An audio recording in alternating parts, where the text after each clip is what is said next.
Wow, Shane, now that was a wild score. Really goes all over the place and has a lot of issues with it. And I'm thinking that you took on so much in this effort, and I'm just wondering whether or not, like, whether it's wise to take on quite so much without really perfecting different parts of the score before you move on. Do you see what I'm saying? Like, for instance, there are a lot of things that are kind of like what we would call non sequiturs. They don't follow, right? So you have things that sort of just cut off and then go to a different texture completely, right? And there are a lot of problems with balance in different places, a lot of problems with technique, a lot of problems with markings that don't quite match the essence. There are situations where you have parts that are just kind of that just sort of fit together, or they just follow one another without really fitting together, interlocking. Like we've got a repeat here with this big beautiful orchestration that opens out as if it were leading somewhere, and then it kind of leads to nowhere, right? Because those elements from that first ending don't follow through into the repeat, right? So there are a bunch of different issues here, and there's also some issues with tuning of or with the with certain pitches being maybe in the wrong key or whatever.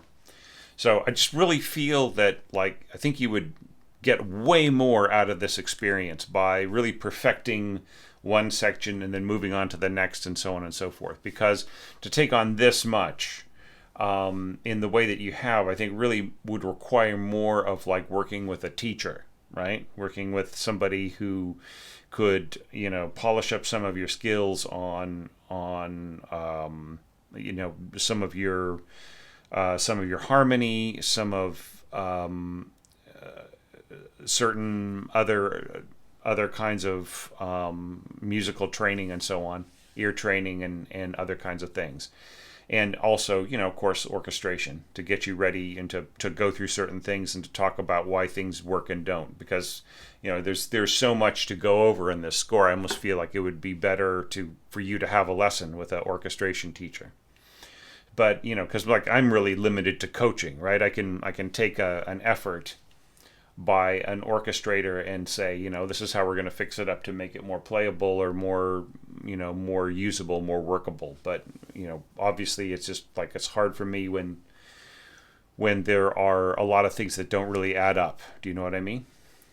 So, with that in mind, let's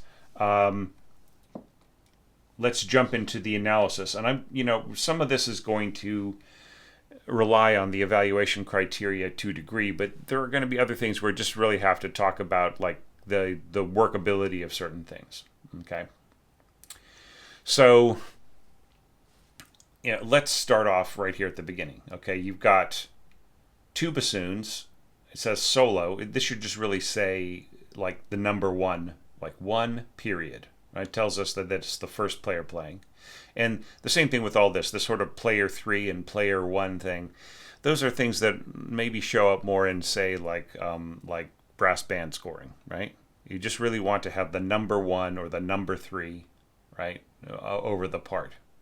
And you want to be really consistent about it, right? When you have intervals like this that end up on a single pitch, then that single pitch needs to have like either say a due, right? Like you have, A2 right here, has to say a due, or it has to have the number of the player or whatever, right? And then there are other times when you just start a line with a single, a single notes following each other, which don't tell us which player is being used, right?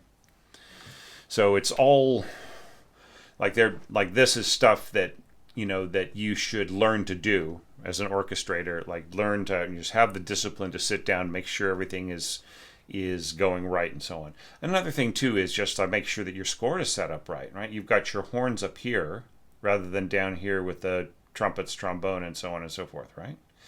So this is the kind of thing where if you felt that you had a really good reason to put the horns inside the rest of the winds, then it would have been nice if you asked me first and said, "Hey Thomas, look, there's this one kind of scoring that I do with this particular kind of band kind of a thing, and I would really like to put the horns inside the winds. Is that okay with you?" And I probably would have said no. I feel it's too confusing for me to be able to read. And this is actually the second time I have taken on this evaluation of your score.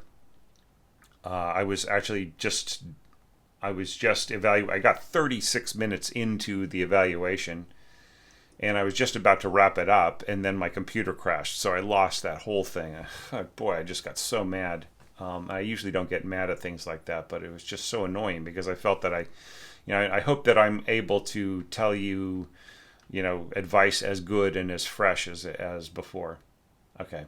So just tell us which player, right? And in a situation like this where all of the wind players are sort of playing a kind of a chorale, the top player with the melody is not the soloist, right? That would be more a situation where you had an orchestral texture and you had this one voice within it that you wanted to bring out, right? Like for instance, like this solo violin, right? Okay, so you've got a ton of problems here. Bass clef used to play a middle C. You don't totally do not need that. I'd rather read middle C in treble clef, right? There's no need for it to be in bass clef. But here you've got bassoons in treble clef, and this really confused the heck out of me. Like maybe that this had been intended to be like a line, say for a brass player, like maybe a trumpet line, or maybe it was intended to be like for horn or some other kind of a thing, just because of the way everything was all sort of jumbled around. Maybe like these were supposed to be horn parts and these were supposed to be like bassoon and contrabassoon parts, right? But then looking forwards, it's obvious that these are intended to be horn parts, right? And these bassoon and contrabassoon. So just really the jumbling really messes me up. And if I just really ask everybody out there, please don't do this. Just really have the normal score order. Make sure that you. Okay, so if I do another round of these challenge evaluations, I am going to have a list of a checklist that everybody can go through. Okay, and score order is going to be absolutely a major one. All right, because it really makes it tough on me. Okay, you want it to be easy on me, right? Okay, so you've got a slur over 3 repeated notes. I think you intend this to be a tie, possibly, because or maybe these are intended to be like kind of like semi-portato, but then I would want sort of maybe tenuto marks. Now the playback of your system seems to be playing tenuto marks as tenuto staccato, and your tenuto staccato as just plain staccato. And staccato practically is staccatissimo, right? So maybe that is something that you set yourself just to try to get the right kinds of sounds out of things. But then, like when it doesn't add up with what I see and I read, that's also hard on me, right? Now you've got a treble clef part on a bassoon line that goes just screamingly high, right? And like this C that you're starting on, that is the C of the first note of Rite of Spring on bassoon, right? Part, I don't have perfect pitch. I don't know what pitch that was, but but it just has that pinched high kind of a tone, and then you ask the player just to effortlessly go down a fifth, and I mean, it's playable, but wow, it's hard. I feel it's way harder than it needs to be, when this could have been so easily played by, say, oboe. Like the oboe could just do this for breakfast, lunch, and dinner with no problem. For bassoon, it's just what an effort. And then here, you continue on with this very high oboe scoring. Da da da da da da. I mean, it's all playable, but wow, it's just not easy. And then you're blithely sending your first bassoon all the way up to a high F and E, which just is kind of like E flat is considered to be like the top note for most section players. Some soloists can go all the way up to G and A. I've got a friend who can play really, really high bassoon notes. But that's a specialist who is almost doing that as like a trick or as a solo kind of a quality, right? Not something that you would ever be asking a section player to do, right? When once again, oboe could play this like it was so easy, and you even have clarinet playing those playing way up there too, right? So like there are ways around this that just is just so much easier without sending your bassoons into outer space like that, right? So here, to address the criteria, does the intro set the mood effectively? I mean, I feel that like there is a lot of work that still needs to be done on this, and the mock-up is just so strange, but it sort of supports what happens after it. So I mean, I can't fault that too much. Now, the next question, is there a natural flow? Does the melody start with elegance and so on? I just don't feel this is very, is the most elegant way to start this. But I mean, if it's what you heard, I'm not going to fault you on that. However, it's a little teeny bit of honey on an incredibly thick, chewy piece of bread down here, right? So I don't care how soft you score this down here. This is very, very thin, high scoring for the bassoon, and right down here, like this, with both of your low string low string groups going, and the staccato. I mean, you could hear even in the mock-up, it's not lying to you there, right? It's just there's this very, very chunky and very, very aggressive, even at a soft dynamic. I think that the sound set is affecting it in a little bit. I mean, it's almost like the staccato of the sound set is more cinematic. Like there's kind of like biting, kind of aggressive staccato that you sort of hear in action films. It's really not more of a concert music staccato, which would be a lot lighter. But still, it's there just is I feel that it's just a lot of weight underneath this one little line here. Okay, and then. I mean, there are some elements here that are a part of the piano score, but I feel it does get a bit cloggy. Is there a natural transition to octaves? I feel that the transition to the octaves is just very sudden, and and also just like the way that you have just this beautiful single line here, and then just suddenly all this huge weight. High horns. Adding clarinet, and suddenly there's a contrabassoon in here, which there could have been before, right? So it doesn't really lead forward. It just suddenly, boom, there's all this weight here. So it's very sudden. And could slurs have worked better here rather than tenuto staccato? So just remember, tenuto staccato is it's like putting your finger on the sticky side of a piece of adhesive tape and pulling it off, right? So it is ng. So right, it's sort of like everybody is kind of exaggeratedly tiptoeing here. So and just the organization of the octaves and everything with the bassoons and horns going up here like piano crescendo. It's still mezzo piano, right? But playing this high C on a tenuto staccato, and just the way that this is all set up, it's not the best horn scoring up way up high, and it will also just kind of scream over everything else going on there, especially the bassoons. The bassoons can just go home if the horns are playing this, right? Okay, so now we're getting to the leggermente section. I'm glad that you left the leggermente here. Okay, so there's some cool stuff in here. I like the flutes over the clarinets, right? Or flute over clarinet. I'm not sure if it's a duet or what it is, and then the strings. I mean, if you have this line down here, wouldn't it be better to have the second violin stand there, or just one of the single clarinet? It's just very, very out of balance, right?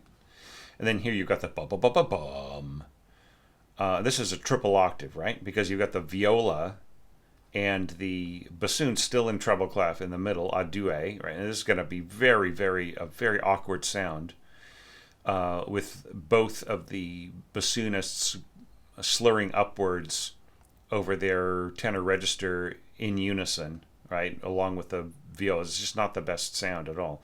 And then in between them is the cellos, and then at the very bottom is the contrabassoon. And then you've got this, like, these high notes here. Bop, bop, bop, bop, in the trumpet, and like you're distracting from the joke, right? This whole thing is like a joke. It's like, it's sort of like, I feel like I'm going to take a walk. I'm just so ready to see some beautiful scenery. And then he starts to take a walk and he sees this beautiful scenery stretching out before him. And then he sees something funny, right? And then he's like, and it just ends up a little absurdly on the bottom note. Well, when you put this little high punchy F in there, you're distracting from the entire direction of this just tumbling over, almost like somebody tripping and falling in the mud, right? So just feel you're distracting from from the direction and so on. So this higher stuff a little out of balance. This lower stuff very stacked, and bassoon's in a bad place, I feel. Just with the way everything else is working. And now here we're getting to and even though you've got all 30 of your violinists all playing together, or who knows more, maybe more, maybe 50 if you got a really huge orchestra. But if you got, all 30 of your violin players playing all together in this unison, and you have a one single trumpet going crescendo down to middle C, guess who wins? The trumpet, of course, just easily. Now, if you wanted a nice moderated sound in here where there was some strength coming from a warm kind of a timbre, the instrument for that is clarinet, or even two clarinets, if fine, or just something else, right? Would work a whole lot better. But clarinet is, for the range and everything that you're covering here, is so much better than the trumpet here, because crescendo to what, right? If this trumpet player crescendos to a mezzo forte, then these string players can just, they're barely making any difference at all. Now, my next question for this section is, is there harmonic density setting up the next section? Well, there is sort of. Okay, I think there's some missed opportunities here, but the problem is you're just immediately going to a contrast with no connection, right? Couldn't there have been some kind of like ending on a note that dovetailed into the next section so that they connected a little bit more? Just feel there's some missed opportunities here. Now, as far as this goes, I mean, it's nice. This lower position here of this octave is completely, it's like it's going to get swallowed up by the horns and the clarinets on either side, the kind of the enclosure of the clarinet octaves. So it would have been better for this to be the bottom of this to be oboes, right? But I mean, for what you're doing here, this is actually one of the better places. There are a couple little problems with harmony, but it's not bad. Okay, now here's where you get into trouble. Here's your solo violin entrance. So you are conceiving this as like a violin concerto, right? Concerto et. Now, the problem with that is, okay, first of all, if you want a solo violin part in an orchestra, then it has to have a completely it has to be completely independent of the other staff systems, right? So the bar line has to end here. It can't go all the way up to the solo violin. There has to be a space here, no bar lines between the solo violin part and the strings, right? So that's number one. Okay, number two, you have this opportunity to really make an impression on the listener with this big, fancy introduction, but you are blasting over the audience's ability to hear anything because you've got these very, very high notes here in your horns, and you've got a lot going on here in the bassoons and so on. Just really kind of punching up the middle register. Once again, you're in treble clef in scoring that would have been possibly better as clarinets or oboes, but we're here with the bassoons very, very, very much in their treble, in their in treble scoring tenor range. And just sforzando on these, the biting sound of this, your solo violinist does not have a chance. If this is a tied octave, isn't there supposed to be a tie at the bottom? So So watch out for that, please. Okay, so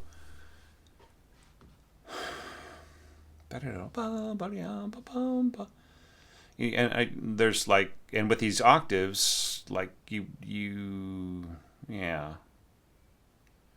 I mean, it's just a lot of effort. There's a lot in this solo scoring that is just a big effort to accomplish things that are, would have been. It's just so easy to like, to adjust the scoring a little bit. I'm not fond of the way you're using staccatissimos. So you're going slur and slur, and it's just very, very fussy the way that this is scored. All right.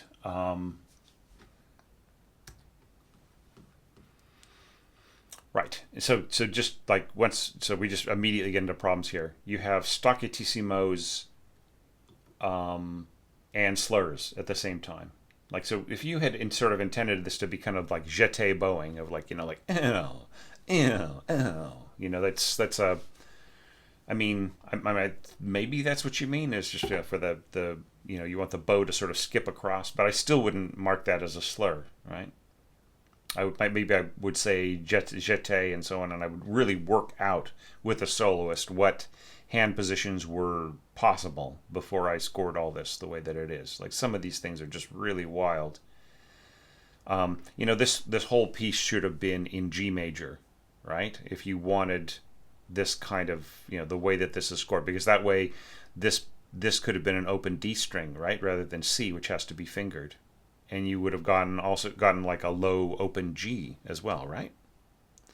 So that's just like there's a bunch of conceptual problems in here.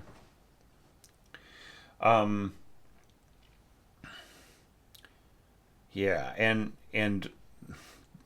there is also like the problem that, like, I mean, I see what you're trying to do here. You're trying to put in, like, you're trying to have the flute sort of kind of take over the melody part of this pattern of this sort of, this virtuosic stuff going on here. Yeah, so I mean, if you've got that, what do you need these staccatissimos for, right? If you've got it in the flute already, I would say just a single flute is all you need, not a duet. And then these, okay, and with this, okay, once again, player one, you just need the number one with a period after it. I would say make the second note an eighth note staccato, and you'll get the same basic effect, and it'll be way easier to read. Like, with all of these extra rests in here, it's just a nightmare, with it, especially in a situation where you might have like one rehearsal, right? Or if it's a reading session and you have no rehearsal and they just show up and play it, they might just get lost, right? You want to make everything as easy as possible to read. So this kind of does expand, but the problem that you've got here is just basically one of structure for a violin concerto. Like, you are so drowning out your solo part here with the weight of the horns and the spread of the winds, and and the smashing around of the horn of the bassoons and the lower strings and so on. It just really, your solo violin part does not have any chance here, I don't feel. I think it would have been better for some of this to have been split up between first and second violins, and then have some of these easy to play quarter notes be shared between the violas and the violins, right?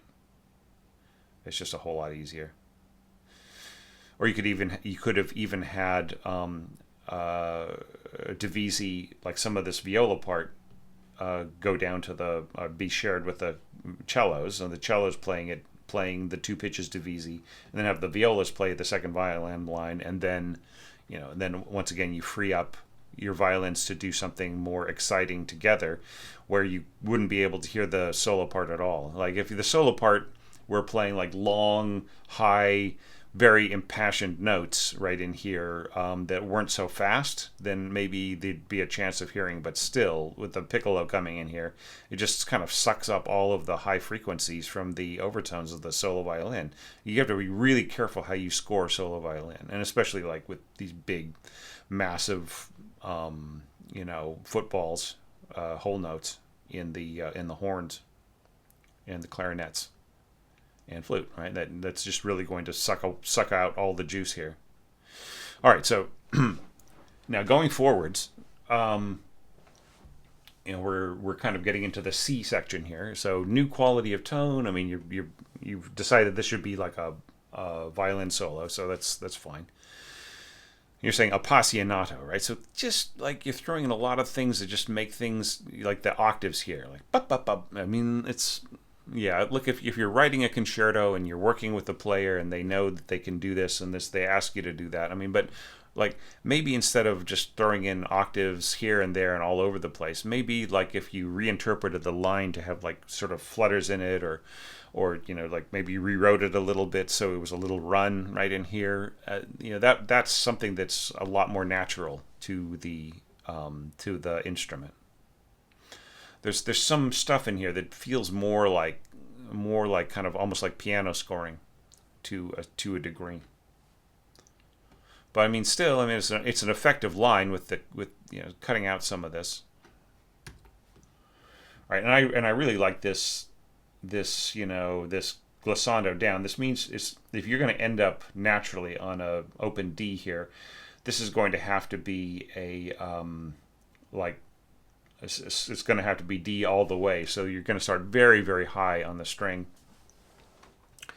But it's doable. But like this, but the problem is the way you're setting it up here with all of these like legato octaves, right? And then a little trill at the end. So it's just, wow, it's just as a, wow, that is just insanely, I mean, I can't imagine. And I was trained on violin and viola.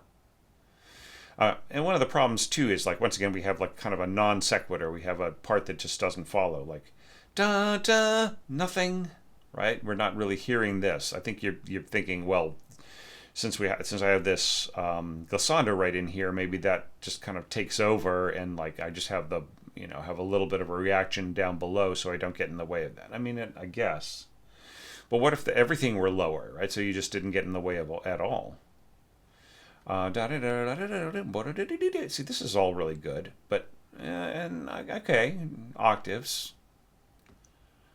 Sixths would work better, actually, right? So okay, so here's where you get into trouble. Like you are strengthening your solo violin line up to here with your flutes, but then you have your flutes continue to sort of flutter away an octave above or 2 octaves above or whatever, or in harmony above.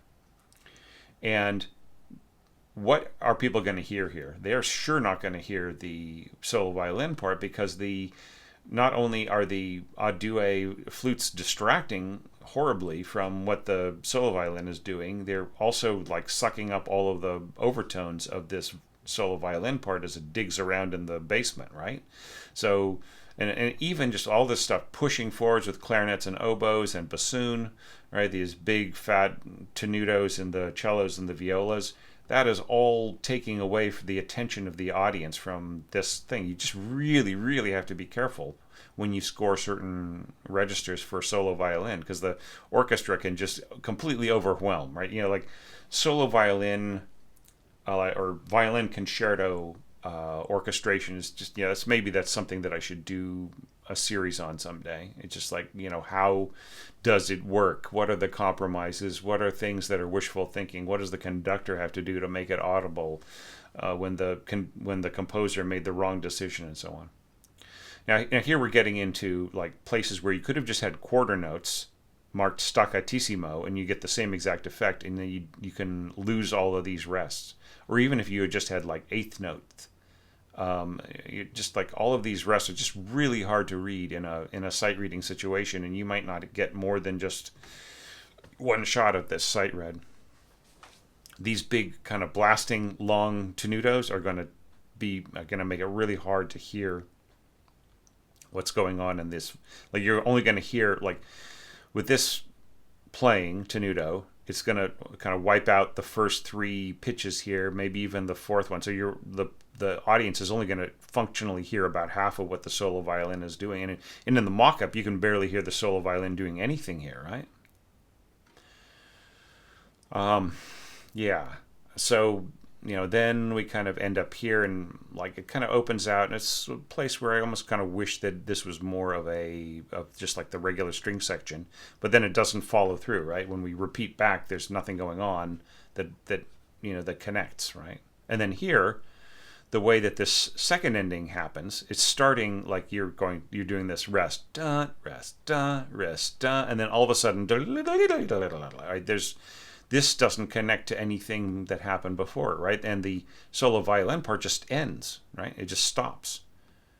Could this have been the solo violin part continuing on here? Maybe better, like rather than in piccolo. And then this part doesn't really seem, this second ending doesn't really seem to connect very well to the music that happens in front of it, right? Da da da ba ba ba. Right. So there is kind of like no C here, right? There's a C in the solo violin part, but look here, it's just suddenly happens, right, without anything happening before it, and it doesn't really, like, it's so different in timbre to the flutes that it doesn't really follow through the connection, that doesn't follow the line through very well, right? Okay. Yeah, and then here's where we get into trouble a bit with the harmony. There were some problems before I didn't quite mention. I think that there were some issues right here where you might have scored the original untransposed score onto the transposing instruments, and then you ended up, being like, way out of the wrong, right way in the wrong key. So yeah. Okay, so here you're going into F minor, right? Da da da bum bum bum bum. All right, so F minor, but look at all these A naturals, right? And then this left-hand part, doesn't appear to be based on the, there's a B flat, like here you got B flat, A flat, right? So this part just seems to be copy pasted from the opening, right? So there's just a bunch of things that need to fix. I'm wondering if you did some copy pasting and you had intended to fix it later, but like you didn't. And here it says, it's funny, it says tutti here, and I mean, wondering if these had been solo parts. It doesn't really say before if the string parts had been intended to be solo. All right. Now here you're never going to need to indicate this down up, right? The players know. The players are going to know. There's just no need for this symbol at all, unless you're working with maybe students. But I mean, how else would this be played if there wasn't slurred, right? Da, da, da, da, da, da, da, da, da, da. The players know that they're going back and forth. Right. And the same thing here, right? There's just this symbol's completely unnecessary. This is kind of fun. Bum, bum, bum, bum, bum, bum. Da, da, da, da, da, da, da, da, da, da. So now here we're starting to get into some really cool contrasts, and I mean, I actually kind of like what you're doing in here. And I know I'm kind of ripping this to bits, Shane, but it doesn't mean that I think that you can't orchestrate or you can't do this or whatever. I'm not trying to make you look bad, but I'm just trying to give you as much help as I possibly can, over the course of, say, 40 minutes or so. So yeah, there's a lot of good stuff in here. I would rather this be like maybe it would be better to have like 8th staccato, 16th rest to 16th note. It's just, yeah, it just feels, yeah. This is right. This, by the way, this is right where my computer crashed last time. So I'm thinking, please don't crash. But anyways, I like the kind of interplay going between oboe and horns, and then and then clarinets and bassoons, and and so on. I will say one thing, that the oboe and the horns are going to be way louder than the clarinets and the bassoons.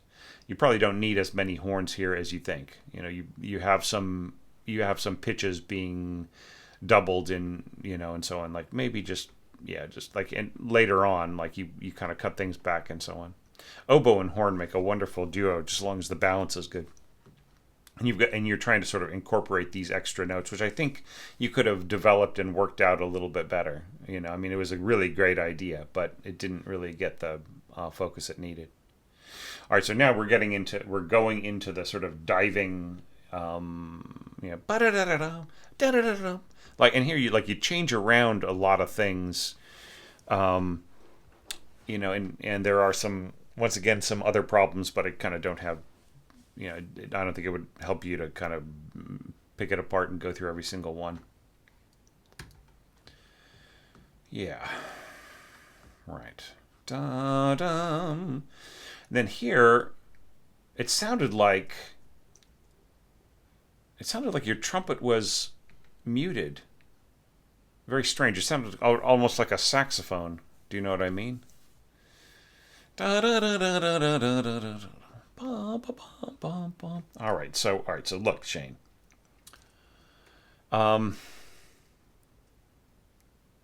Yeah, I think you had a ton of ideas, and I remember, I'm thinking back to some of your earlier contributions, and I remember like you taking the approach of almost like putting a bunch of different sketches together.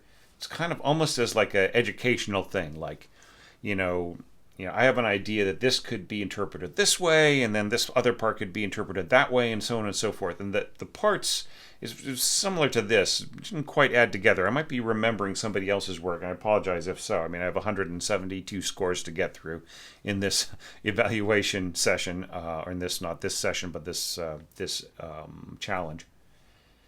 So it seemed to me that I remember you taking on different parts and just kind of like, experimenting with different ideas and so on and so forth. So I think that you're getting to the point where you kind of have to make a decision with your training, with your orchestration, to just really work out separate sections and just to really perfect each one, and to really kind of try to go through certain problems, make sure that you've got the right pitches and the right things, just really just focus in like slow and steady. Take your time. Okay, and look, I can completely relate. I remember when I was like a teenager, I wrote like a list of pieces that I wanted to compose, and it was just like, it was huge. It was like dozens of ideas for pieces, and I sat down and I composed a lot of them, and I just felt like I just rushed into it way too fast. Some of the things, I kind of look back now, it's sort of embarrassing. It's kind of like having a crush on somebody when you're like 10 years old. Do you know what I mean? And just like you thinking like when you are 10 and you have that crush, and you're just thinking like you're the most important person in the world, and your agony of the other person not even knowing that you're alive is the most important feeling that could ever be felt by anybody, right? And then you look back at that later on at, age 60 or 60 plus like me, and you just think, wow, geez, wow, was I ever like a moon cow? What do they call it? Calf love, right? I was just being such an idiot, such a child, right? So like I was really spreading myself thin, and I wasn't really focusing in on getting to the essence of what each particular piece could be. Like if I had really spent all that time, but there were some benefits to writing a bunch of stuff that is kind of not really all that great, but like it gave me experience in different things. And I think that that's something that you have gotten too, is just by taking on all these different approaches, like having this kind of winds and horns chorale here, and this this sort of these kind of jaunty ideas here, and so on, and having a screaming high bassoon solo at the beginning. All these other kinds of things. It's just given you like the thing is just sort of like, well, all I can do is try, right? It's and just have fun with it and be creative. So you're getting to the point though with your scoring where I think you like you have to make a decision to like, I think you are at the point where you need to now focus on polishing things up, right? Before, like, so that I can coach you better, right? It's like, like whether that means that you're going to need to work with a teacher for a while and do some self-education or whatever.